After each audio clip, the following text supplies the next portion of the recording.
20. Free things you need to do after launching your e-commerce website. You finally did it. After many sleepless nights, you've finally launched your website. It was a long and arduous journey, but it's finally over. Except it isn't. Not even close. Launching your website was a big step, but it's only the first of many. Just because you have a website up and running, doesn't mean anybody is actually going to come visit it. The real work begins now. Here are the top 20 things you should be doing right after you launch your e-commerce website. 1. Get your product feeds ready. Your e-commerce website is up, and it's time to let the world know it. By submitting a product data feed to shopping channels like Google Shopping and Amazon, you let them know exactly what you are selling. Note that I used the word exactly. That's because the more comprehensive and specific your product data feed is, the more likely it will show up for relevant searches. Completing the product data feed might be boring and tedious work, but it will help you get the much coveted buying intent-filled traffic all e-commerce websites desire. 2. Install a backup plugin. Your new site is now up and running. You've put a lot of work into it, and you want to protect your investment. This is the perfect time to set up a backup plugin to make sure your hard work is protected.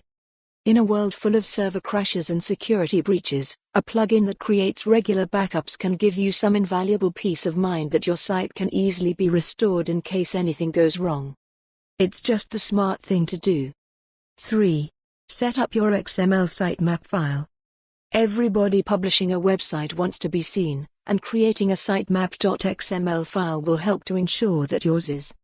This file lists and organizes all the pages and URLs of your website, letting Google read and understand it much more effectively. Doing this will help Google index your entire site and rank it better. The best part is, if you're using WordPress, it is really easy to do. Simply install the Google XML Sitemaps plugin, and you'll have that sitemap.xml file ready before you can say, "Hey Google, notice me." 4. Spread the word on social media. If you've just launched a new website, you want to get as many visitors on it as you can.